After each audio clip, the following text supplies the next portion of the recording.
I promised you guys I am not dead. I've been very busy these past few weeks. Had a very eventful Thanksgiving filled with hockey and also me cooking everything. So yeah. And yes, I watch hockey instead of football. Sue me, I just find hockey to be a more thrilling and exhilarating sport than I do football. Needless to say, I've made a lot of heads turn in my small southern hometown. But enough about that. We are not talking about Thanksgiving traditions here. We are talking about books. And in fact, along with a little announcement afterwards, I'm actually doing a sort of continuation of a series that I started out here on this channel earlier in the year, and I finally was able to finish another book that I was actually able to do a review for. This is Kat the Growing's author here at the Magic Library, and today we're doing a book talk about a dark contemporary romance novel.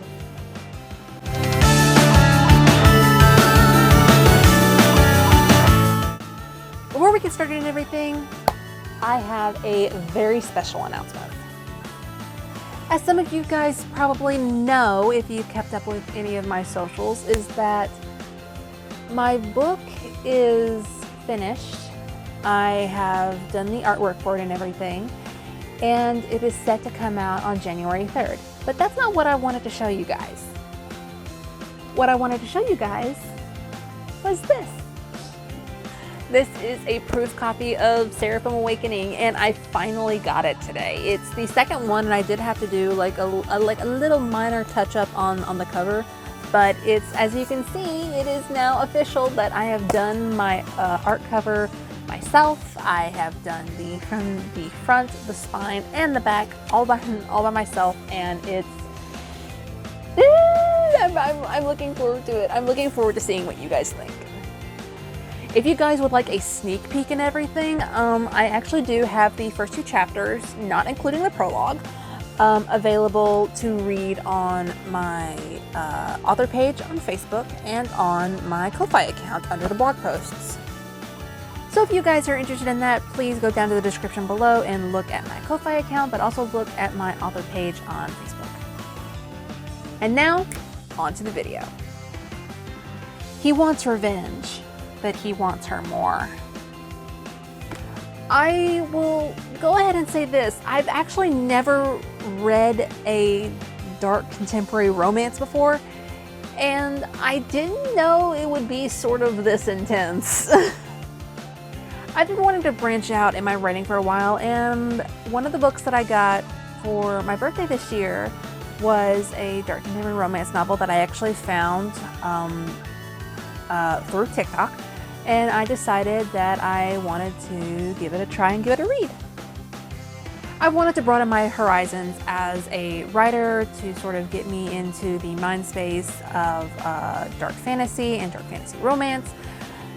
And let's just say that this book did not disappoint. I am speaking, of course, of Emily McIntire's book, Hooked. And when I say that I was hooked as soon as I got past the first chapter and everything, she did not disappoint.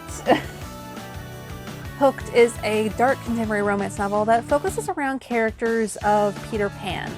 Now, she does say in the author's note and everything that this is not a fantasy or a retelling. This is an adult dark contemporary romance that basically means the main character is a villain and there's not really a redemption arc for this guy. Which I would like to say, Emily McIntire, that is completely false advertising. As I read through the book and everything, I actually thought that there was a redemption arc for Hook, or rather James, as his birth name is. But at the same time and everything, there's still a little twinge of darkness in him. Obviously, at this point, he's more of a dark, morally gray character, but yeah. But still, to me, there was a sense of there being a redemption arc for our villainous main character, and I thought it was very, very poignant and everything, but that's just me. I don't know what other reviewers will say about it or anything, but let's just say that Emily McIntire is very good at her craft.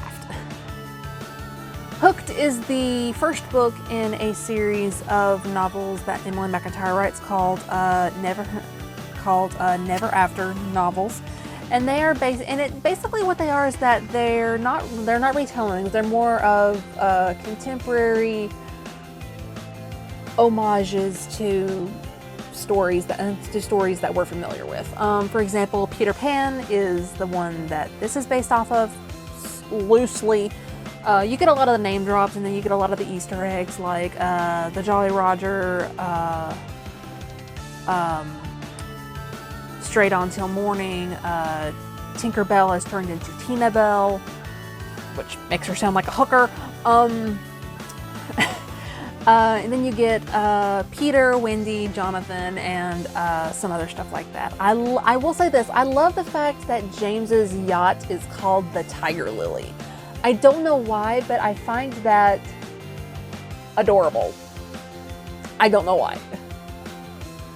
But at the same time and everything, there are some twists to this that are a little extreme. For anyone who is not who is a little bit squeamish when it comes to these next few details, I highly recommend that before you read any of Emily McIntire's books in the Never After series, that you go to her website, emilymcintyre.com, and look at her trigger warnings list, because this gets extreme. One of the things that as a writer I would like to master is being able to sort of, like dance across the line of oh, the power's out, let me go get a flashlight kind of dark, and holy crap, why did this person insert crimes against humanity here dark.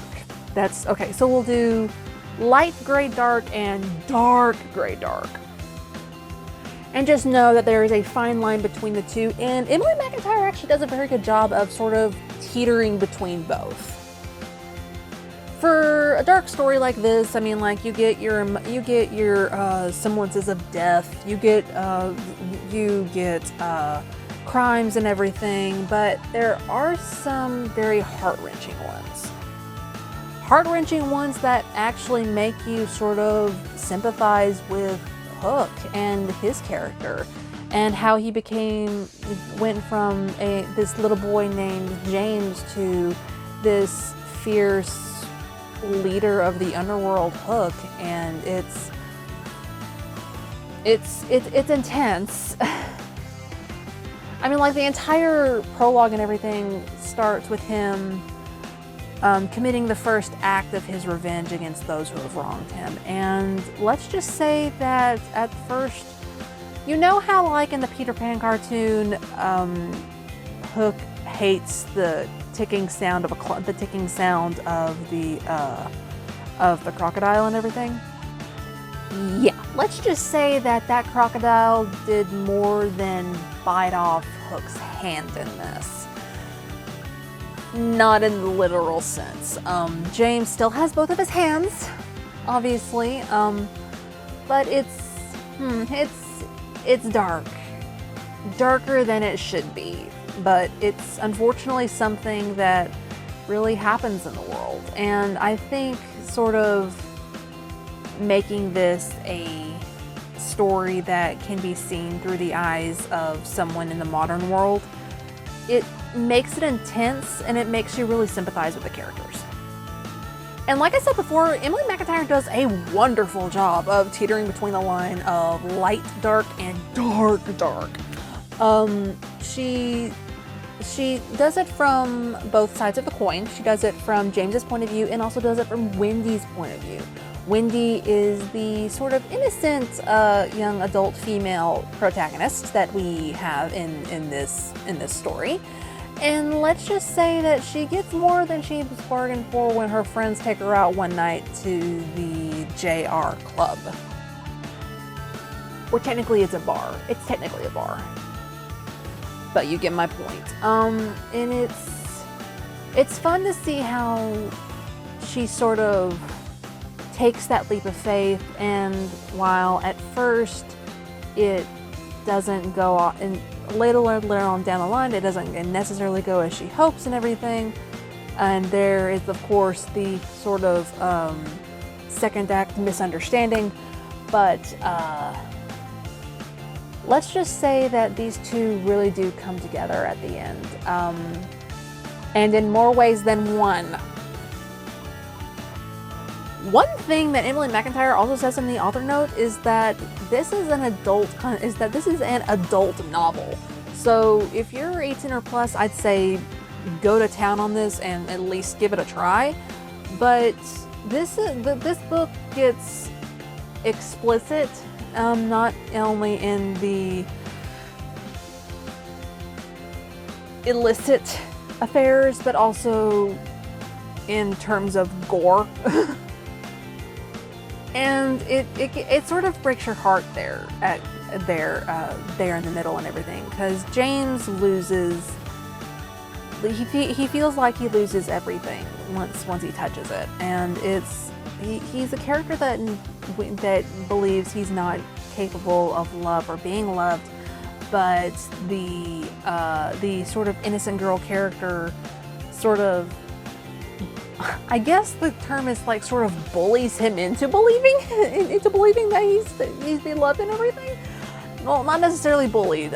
She does have a spitfire about her and everything, but at the same time, it's like in a normal situation like this, you'd be like literally no, just no.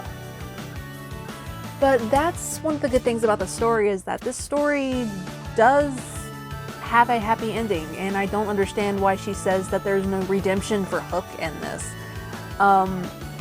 There is redemption, at least that's what I saw. So I don't know if that was like a little red herring that she put in or everything, but it's either way, it's a very good book and I highly recommend it. She's got other books in this series too that are based off of other classic stories that we know. There's Scarred that I was really particularly interested in, just because Lion King was my favorite movie growing up when I was a kid, and it was also the first one that I ever watched. So there's that, and I hopefully I'll be able to get to read that soon. I didn't get it when I was out for my birthday, but let's just say that it is one that I'm hoping to, add to the collection, as it were. But yeah, and everything. If you guys are, if you decide to read this, I think you'll like it. Particularly because it's just, the cover art is beautiful, it's beautifully written, and Emily McIntire, in my opinion, is a master of the craft of dark contemporary romance. Of course, this is the first contemporary romance novel I've ever written, and and I'm being highly biased here, but it's a really good book and everything. I like her book. And with that being said, I think that is a good place to end the video. Thank you guys so much for watching this video and everything, and also for being patient with me, because I've sort of been sporadic as of late with my schedule. So thank you guys for coming back and just watching and sort of like hearing me gush about a genre of books that I typically used to steer clear of. And that was just because it was like, as a writer, I believed that when I first started out, it's like I believed that things were like 1, 2, 3. But with stories like this, it can be literally all over the place. If you guys liked this video and everything, please like, comment, and subscribe, and also help me to reach my goal of getting 100 subscribers before the end of the year. I don't think I'm going to get to that point. I'm up to 59 subscribers right now, so that's technically more than halfway. And I'm really glad that I've gotten more than that and everything. It's more than I could ever hope for. But in order to hopefully keep the subscriber count rising, I would love to ask you guys to please share this video with anyone you believe would enjoy it. And I've got a whole lot more videos coming like this, and whether it be book talk, whether it be in the Crow's Kitchen. I just mastered a very, very beautiful dinner roll recipe that actually goes good as a breakfast item sort of as well. And they're just really, really good. I'll have to get back into showing you guys how to do that and everything. But I need a new tripod. I need a different tripod that'll actually, you know, like go over to where I don't have to like have a stand for my phone.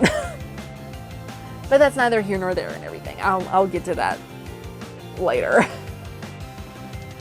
I mentioned it before that Seraphim the Awakening is set to release January 3rd, but I do have the beta reader version up still on Wattpad, and the link for that is down in the description below. It is like a very beta version. I'm talking about, like, if you look at the writing of chapter 1 and chapter 2 in Seraphim the Awakening on Wattpad, and then look at the chapters that I posted on my Facebook page and my Ko-Fi account under the blog posts, you'll see that there's more detail, but there's also more, the writing style has sort of changed. And as a writer, all I can do is just keep growing. If you would like to see the differences yourself, you will have sort of a limited time to go back to Wattpad and actually look at that manuscript. I am actually taking it down the 1st of December. So if you guys are interested in at least reading it, please go, or at least, I don't know if I should tell you guys to go and read that or not when I've got a better version out already, but you know, just pick at your own discretion. I would like to ask you guys to continue supporting me, whether it be subscribing, liking, and commenting on my videos, or going down to Ko-Fi to give me a tip so that I can continue doing my work like this. Or you guys can go to my merch store on Printify and get some merch for Arboriah Lux. I am hopefully going to be doing some stuff for Seraphim the Awakening really soon. I've not gotten to that point yet, but I am getting there slowly but surely. I still have a lot of stuff to do for this release and everything, so I'm sort of looking forward to it. And of course, for you guys to know more about what's going on and everything with the release, please go and follow all of my socials. I have a Facebook page, I've got a Facebook author page, I have got Instagram, I've got Twitter or X.com, and I've also got TikTok. I'll probably be doing little snippets from this video on TikTok as well, just to put Emily McIntire's name out there because I really love her books and I can't wait to read the next one. But yeah. And also, speaking of my socials, I have a Discord server for this channel, and I also have a writing group on Facebook. And you can find all those links to all the links to everything that I've mentioned down in the description below. And if you guys are interested in reading Emily McIntire's book Hooked, then I will also put the Amazon link for that down in the description below for you guys to read as well, because I want to know your guys' thoughts on this. I mean, like, would you like it? Would you read any of the other ones that she's got? It's just I want to know what you guys think. Also, tell me what other books that I need to read in order to sort of liven up the channel a little bit more. I mean, like, I've got all of these books that I've still got to do. I've got Bone Witch, I've got Flamecaster, The Last Heir of Blackwood Library, Hotel, Magnifique, Hunting Prince Dracula, A Court of Thorns and Roses. Yes, I know, I'm sort of falling into that trap, but I wanted to. And the first book by in the series by Sav R. Miller called Promises and Pomegranates, which I believe is supposed to be a sort of Hades and Persephone retelling, and I am really looking forward to that because I love that love story so much. And of course, I've also got the first book in the Four Horsemen series by Laura Taleza. I don't know how to pronounce that name, but that's hopeful. That is going to be the next one that I'm going to be reading. But I will get out of your guys' hair. Thank you guys so much for watching this video, and thank you so much for listening to me ramble and gush about books that I like, and talk about writing styles and everything. It's just I like the work that I do. So yeah. This is Kat the Growing Author here at the Magic Library, and I will see you guys in the next video. I don't know when that will be, but it'll hopefully be out soon. Bye guys.